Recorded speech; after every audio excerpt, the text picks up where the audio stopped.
എപ്പിസോഡിന്റെ opening സീനില് ഇപ്പൊ ഗാരയുടെ കുട്ടിക്കാലം കാണിക്കും. അവന് ചെറുപ്പം മുതലേ അവന്റെ അമ്മയെ ഒരുപാട് ഇഷ്ടമായിരുന്നു. അവന് വളരെ ചെറുപ്പത്തിൽ തന്നെ അവൻ അമ്മയെ നഷ്ടമായി. അവൻ എപ്പോഴും സ്വപ്നത്തിൽ അമ്മയെ കണ്ട് നിലവിളിച്ച് കരയും. അതിനുശേഷം അമ്മയുടെ ഫോട്ടോ ഒക്കെ നോക്കി ഒരുപാട് വിഷമിക്കും. കട്ട് ചെയ്താ അവനിപ്പോ വീടിന് പുറത്തേക്ക് വന്ന് മണ്ണും ചരളും ഇലകളൊക്കെ വെച്ച് മണ്ണപ്പൊക്കെ ചുട്ട് കളിക്കുകയാണ്. അവന്റെ കൂടെ ആരുമില്ല. അപ്പൊ കുറച്ചു ദൂരത്തായിട്ട് കൺകൂറയും ടെമരിയും അവരും മണ്ണൊക്കെ വെച്ച് വീടൊക്കെ ഉണ്ടാക്കി നല്ല രസമായിട്ട് കളിച്ചുകൊണ്ടിരിക്കുകയാണ്. അവരെ കണ്ട് ഗാറ അവൻ ഒരുപാട് സന്തോഷത്തോടു കൂടെ അവരുടെ അടുത്തേക്ക് വരും. എന്നിട്ട് അവര് 3 പേരും ഇപ്പൊ ഒരുമിച്ച് മണ്ണ് വെച്ച് കളിക്കാനായിട്ട് തുടങ്ങും. ഗാറയ്ക്കാണെങ്കിൽ വളരെ ചെറുപ്പം മുതലേ ആ ഒരു മോൺസ്റ്ററിന്റെ പവറുണ്ട്. അവന് കറക്റ്റായിട്ട് സാൻഡൊക്കെ കൺട്രോൾ ചെയ്ത് ഓരോ കാര്യങ്ങളൊക്കെ ചെയ്യാൻ കഴിയും. ടെമരയും കങ്കൂറയും കഷ്ടപ്പെട്ട് വീടുണ്ടാക്കുമ്പോൾ ഗാറ അവനവന്റെ പവർ വെച്ച് വളരെ സിമ്പിളായി ഒരു അടിപൊളി മാൻഷൻ തന്നെ ക്രിയേറ്റ് ചെയ്യും. അതുകൊണ്ട് അവർ ഷോക്കായി അവനോട് വീണ്ടും വീണ്ടും മണ്ണ് വെച്ച് ഓരോരോ സാധനങ്ങൾ ഉണ്ടാക്കാനായി ആവശ്യപ്പെടും. ഗാറ വിട്ടുകൊടുക്കില്ല. അവൻ വീണ്ടും വീണ്ടും മണ്ണ് വെച്ച് ഒന്നൊന്നായി ഓരോ സാധനങ്ങൾ ഉണ്ടാക്കി കൊടുത്ത് അവരെ രണ്ടുപേരെ സന്തോഷിപ്പിക്കും. അവന്റെ എബിലിറ്റി കണ്ട് ടെമരിയും കങ്കൂറയും അവർ രണ്ടുപേരും ഷോക്കായി അവനെ നോക്കി നിൽക്കും. അപ്പോഴായിരിക്കും ഗാരയുടെ പപ്പ ആളവിടേക്ക് വരിക. ആള് വന്നുടനെ ഒരുപാട് ദേഷ്യത്തില് ടെമരിയെയും കങ്കൂറയെയും ആളുടെ അടുത്തേക്ക് വിളിക്കും. അത് കേൾക്കേണ്ട താമസം കങ്കൂറ അവൻ ഓടി പപ്പയുടെ അടുത്തേക്ക് വരും.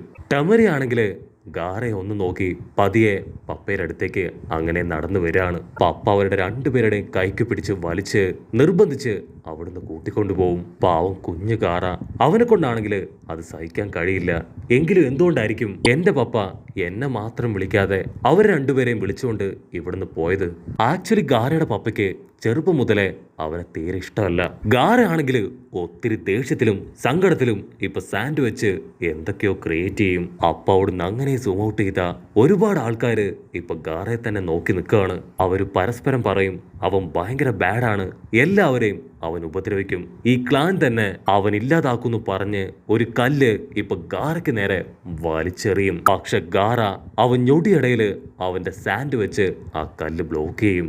അപ്പോഴായിരിക്കും അവന്റെ തൊട്ടു പുറകിലായി ഒരു കത്തി അവൻ ലക്ഷ്യാക്കി പാഞ്ഞു വരിക. ആ ഒരു കത്തി അവന്റെ ക്ലോസ് എത്തുമ്പോഴേക്കും വീണ്ടും അവന്റെ സാൻഡ് അതങ്ങനെ ക്യാച്ച് ചെയ്യും. ആരൊക്കെയാണെങ്കിൽ ഒന്നും പിടികിട്ടില്ല. എന്തിനായിരിക്കും എല്ലാവരും എന്നെ വെറുക്കുന്നേ? ആരൊക്കെയോ എന്നെ കൊല്ലാൻ ശ്രമിക്കുന്നു. ഇതിന്റെയൊക്കെ അർത്ഥം എന്താ? അപ്പ അവിടുന്ന് അങ്ങനെ സൂം ചെയ്ത് അവന്റെ പപ്പയെ കാണിക്കും. ആക്ച്വലി ആ ഒരു കത്തി വലിച്ചെറിഞ്ഞ് അവനെ കൊല്ലാൻ ശ്രമിച്ചത് അത് മറ്റാരുമല്ല, സാക്ഷാൽ അവന്റെ പപ്പ തന്നെയാണ്. അവിടുന്ന് അങ്ങനെ ബ്ലാക്ക് ഔട്ട് ചെയ്ത ഗാറ നൈറ്റ് ആവുമ്പോ അവന്റെ അങ്കിളിന്റെ അടുത്തേക്ക് വരും. അവനാണെങ്കിൽ അവന്റെ അങ്കിളിന് ഭയങ്കര ഇഷ്ടമാണ്. കാരണം അവന്റെ അങ്കിള് മാത്രമാണ് അവനെ അല്പമെങ്കിലും സ്നേഹത്തോടു കൂടെ നിർത്തുന്നത്. അങ്കിളാണെങ്കിൽ അവന് ഇഷ്ടമായ ഫുഡും ജ്യൂസും പലഹാരവും ഒക്കെ ഇഷ്ടം പോലെ ഉണ്ടാക്കി കൊടുക്കും. അവനാണെങ്കിൽ ആർത്തിയോട് കൂടെ അത് മുഴുവൻ കഴിക്കും. കട്ട് ചെയ്ത നെക്സ്റ്റ് ഡേ നമ്മുടെ ഗാറ അവൻ മണ്ണ് വെച്ച് കളിച്ചുകൊണ്ടിരിക്കുകയാണ്. അപ്പൊ അവന്റെ അങ്കിള് ഗാറയെ നോക്കി ഗാറയുടെ അടുത്തേക്ക് വരും. അങ്കിളിനെ കണ്ട് ഒത്തിരി സന്തോഷത്തില് ഗാറ ഇപ്പോ ആകാശത്തേക്ക് വിരൽ ചൂണ്ടും. ഈ ആകാശത്തിന് എന്തുകൊണ്ടാ ബ്ലൂ കളറ്? അതിന് അങ്കിള് പറയും ആകാശം ഇപ്പോ ഒത്തിരി ഹാപ്പിയാണ്, അതുകൊണ്ടാണ് അതിപ്പോ ബ്ലൂ കളറിൽ കാണപ്പെടുന്നത്. അത് കണ്ട് ഗാറയും ആകാശം നോക്കി ചിരിക്കും. നൈറ്റ് വീണ്ടും എപ്പോഴത്തേതും പോലെ ഗാറ അവന്റെ അങ്കിളിന്റെ അടുത്ത് തന്നെയാണ്. ഗാറ അങ്കിളിനോട് പറയും ഞാൻ എത്രയൊക്കെ ശ്രമിച്ചിട്ടും എന്നെ കൊണ്ട് ഉറങ്ങാൻ കഴിയുന്നില്ല. അതിനവന്റെ അങ്കിള് അവന്റെ തലയിൽ തലോടും. നീ കണ്ണു മുറുക്കി അടച്ച് എന്റെ കയ്യിൽ പിടിക്കുകയാണെങ്കിൽ ഉറപ്പായിട്ടും നിനക്ക് ഉറക്കം വരും. ഉടനെ ഗാറ അവൻ വീണ്ടും ചോദിക്കും എനിക്ക് എന്തുകൊണ്ടാ അമ്മയില്ലാത്ത? എന്നെ ഇത്രയും ചെറുപ്പത്തില് അമ്മ എന്തിനാ ഉപേക്ഷിച്ചു പോയേ? അതിന് അങ്കിള് പറയും നിനക്ക് അമ്മ ഇല്ലെങ്കിലും നിന്നെ സ്നേഹിക്കാൻ നിന്റെ കൂടെ ഞാനില്ലേ. അത് കേട്ട് ഒരുപാട് സമാധാനത്തില് ഗാറ കിടന്നുറങ്ങും. പിറ്റേന്ന് വീണ്ടും അവൻ എപ്പോഴത്തേതും പോലെ മണ്ണൊക്കെ വെച്ച് കളിക്കുകയാണ്. അപ്പോഴായിരിക്കും കങ്കൂറ അവൻ ഒരുപാട് സന്തോഷത്തില് ഗാരയോടൊപ്പം കളിക്കാൻ അവിടേക്ക് ഓടി വരിക. കറക്റ്റ് ടൈം ഇപ്പൊ ഗാരയുടെ പപ്പ അവിടേക്ക് വന്ന് കങ്കൂറയെ തടയും. ആ കാഴ്ച കണ്ട് ഗാരയ്ക്ക് അവന്റെ വിഷമം കൂടി വരും. അപ്പ അവന്റെ അങ്കിള് അവൻ ആവശ്യമായിട്ടുള്ള ഫുഡൊക്കെ കൊണ്ടുവന്ന് അവനെ ചേർത്ത് പിടിക്കും. കട്ട് ചെയ്താ അടുത്തതായിട്ട് നമ്മുടെ ഷിക്കമരുവിന്റെ കുട്ടിക്കാലായിരിക്കും കാണിക്കുക. ഷിക്കമരു ആണെങ്കിൽ ക്ലാസ് ഒന്നും ശ്രദ്ധിക്കാതെ എന്തൊക്കെയോ എഴുതിയും വരച്ചും അങ്ങനെ ഹായ് ആയിട്ടിരിക്കും. ടീച്ചർ ടൈജിപ്സുവിനെ കുറിച്ച് എന്തൊക്കെയോ തള്ളി മറിക്കുമ്പോ നമ്മുടെ ഷിക്കമരു അവൻ വെറുതെ ഒരു രസത്തിന് അവന്റെ പെൻസില് അത് കറക്കേറിയും. പെൻസിൽ തെറിച്ചു പോയി ഇപ്പൊ ഉറങ്ങിക്കൊണ്ടിരുന്ന ചോച്ചിയുടെ തലയിൽ വീഴും. ചോച്ചി ചാടി എഴുന്നേറ്റ് ഫുൾ കലിപ്പില് ആരാടാ എന്റെ തലയില് പെൻസിൽ കൊണ്ട് എറിഞ്ഞത്? അവൻ ചുറ്റും നോക്കും. അപ്പൊ അവന്റെ തൊട്ടു മുൻപില് ഇറൂക്ക സെൻസായി. നിന്നോട് ഞാൻ എത്ര തവണ പറഞ്ഞു ചോച്ചി ക്ലാസ്സിൽ കടന്ന് ഉറങ്ങാൻ പാടില്ലാന്ന്, എന്നിട്ട് നീ വീണ്ടും അതന്നെ ചെയ്യാണോന്ന് ചോദിച്ച് ഇറൂക്ക സെൻസായി അവന് വഴക്കു പറയും. ചോച്ചി പതിയെ തല താഴ്ത്തി ഇപ്പൊ ചുറ്റും നൈസായിട്ട് നോക്കും. അപ്പൊ ഷിക്കമരു അവനെ നോക്കി നിൽക്കുകയാണ്. ചോച്ചിക്ക് പിടികിട്ടും ഷിക്കമരു ആണ് ആ പെൻസില് അവന്റെ തലയിലേക്ക് എറിഞ്ഞതെന്ന്. ചോച്ചിയാണെങ്കില് അവന്റെ കയ്യിൽ കിട്ടിയ ഒരു വലിയ പുസ്തകം എടുത്ത് ഷിക്കമരുവിന്റെ മുഖത്ത് വലിച്ചെറിയും. ബുക്ക് അവന്റെ മുഖത്ത് കൊണ്ട് ഇപ്പൊ മൂക്കിലൂടെ ബ്ലഡ് വരാൻ തുടങ്ങും. അവൻ വേദന കൊണ്ട് നിലവിളിക്കും. ആ നിലവിളി കേട്ട് ഇപ്പൊ കുട്ടപ്പൻ അവൻ ഉറക്കത്തിൽ നിന്ന് ഞെട്ടി എഴുന്നേക്കും. നിർത്തണടാ നിങ്ങള്, സ്റ്റോപ്പ് ദ ഫക്ക്, എനിക്കൊന്ന് കണ്ണടച്ചുറങ്ങണം.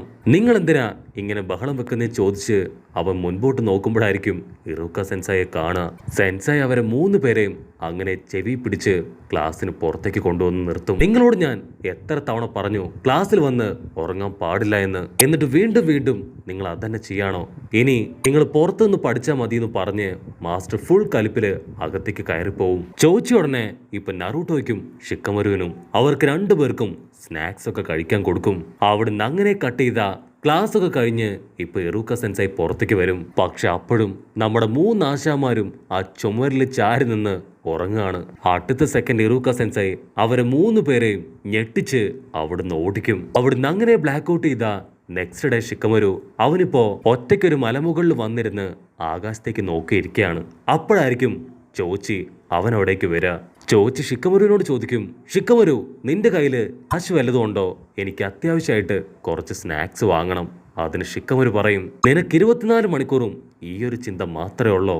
കുഴപ്പമില്ല, ക്യാഷ് ഞാൻ തരാന്ന് പറഞ്ഞ് ഷിക്കമരു അവന്റെ കയ്യിലുള്ള പൈസ ഇപ്പോ ചോച്ചിക്ക് കൊടുക്കും. അങ്ങനെ കട്ട് ചെയ്ത നെക്സ്റ്റ് ഡേ ക്ലാസ്സിൽ ഷിക്കമരു ആണെങ്കിൽ എപ്പോഴത്തേതും പോലെ ഒറ്റയ്ക്കൊരു ഭാഗത്തേക്ക് പോയി അങ്ങനെ മാറിയിരിക്കും. ഉടനെ ക്ലാസ്സിലുള്ള കുട്ടികള് അവർ ഹിനട്ടയെ നോക്കി കളിയാക്കും. ഇവളുടെ കണ്ണ് അത് ഭയങ്കര ഡിഫറെന്റ് ആണ്, ശരിക്കും ഇവളെ കാണാൻ ഒരു പൂച്ചക്കുട്ടിയെ പോലെ ഉണ്ടെന്നൊക്കെ പറഞ്ഞ് അവരവളെ കളിയാക്കും. അത് കേട്ട് നറൂട്ടോ അവൻ എല്ലാവരോടും ദേഷ്യപ്പെട്ട് അവളെ പ്രൊട്ടക്ട് ചെയ്ത് ക്ലാസ്സിലേക്ക് കൊണ്ടുവരും. പക്ഷെ ഷിക്കമരുവിനാണെങ്കിൽ അത് തീരെ ഇഷ്ടാവില്ല. ഈ നറൂട്ടോ എപ്പോഴും ഇങ്ങനെയാണ്, ആവശ്യമില്ലാത്ത എല്ലാ കാര്യങ്ങളിലും അവൻ തലയിടും. അത് കേട്ട് ചോച്ചി പറയും, നറൂട്ടോ ആക്ച്വലി നല്ല ഒരാളാണ്, അവനെ കുറ്റം പറയാൻ നിനക്കൊരു യോഗ്യതയുമില്ല. ശരിക്കും പറഞ്ഞ നിങ്ങളുടെ 2 പേരുടെ സ്വഭാവം അത് ഈക്വലാണ്. ഷിക്കമരുവിനാണെങ്കിൽ ആ പറഞ്ഞത് തീരെ ഇഷ്ടാവില്ല. അങ്ങനെ അവർ 1-ന് 50 പറഞ്ഞ് 100 പറഞ്ഞ് പൊരിഞ്ഞ് അട്ടിയിട്ടിയ ബഹളം. അത് കണ്ട് നറൂട്ടോ ഇപ്പൊ ഓടി അവിടേക്ക് വന്ന് അവരെ പിടിച്ചു മാറ്റും. എന്നിട്ട് അവരോട് ചോദിക്കും, നിങ്ങൾക്ക് ബുദ്ധിമുട്ടില്ലെങ്കിൽ ഞാനും ഈ ഫൈറ്റിൽ കൂടിക്കോട്ടെ. അത് കേട്ട് ഷിക്കമരുവും ചോച്ചിയും അവർ 2 പേരും പൊട്ടിച്ചിരിക്കും. പിന്നീട് ക്ലാസ്സൊക്കെ കഴിഞ്ഞ് നറൂട്ടോയും ചോച്ചിയും ഷിക്കമരുവും അവർ കടലയൊക്കെ കുറച്ച് ടൗണിലൂടെ ഹായായിട്ട് നടന്നു വരുമ്പോഴായിരിക്കും ഈനോ സാസുകയ്ക്ക് പൂ കൊടുക്കുന്ന കാര്യം അവര് കാണുക.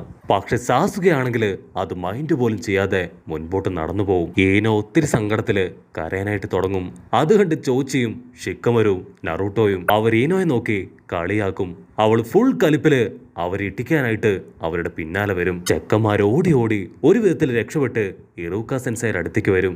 നറൂട്ടോ സെക്സി ജിപ്സോ ഒക്കെ ഉപയോഗിച്ച് ഇപ്പൊ ഇറൂക്ക സെൻസായുടെ മുൻപില് അങ്ങനെ ഹായ് ആയിട്ട് നിൽക്കും. ഇറൂക്ക സെൻസായി ആണെങ്കിൽ അത് കാണേണ്ട താമസം മൂക്കിലൂടെ ബ്ലഡ് ഒക്കെ വന്ന് അങ്ങനെ താഴേക്ക് വീഴും.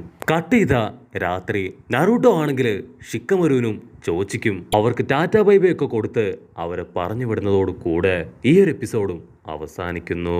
എപ്പിസോഡ് ഇഷ്ടപ്പെടുകയാണെങ്കിൽ തീർച്ചയായിട്ടും ലൈക്ക് ചെയ്യാനും കമന്റ് ചെയ്യാനും ഷെയർ ചെയ്യാനും മറക്കല്ലേ. അടുത്തൊരു അടിപൊളി എപ്പിസോഡുമായിട്ട് കാണുന്നവരെ ഇറ്റ്സ് മീ വിത്ത് മല്ലു വെബിസോ.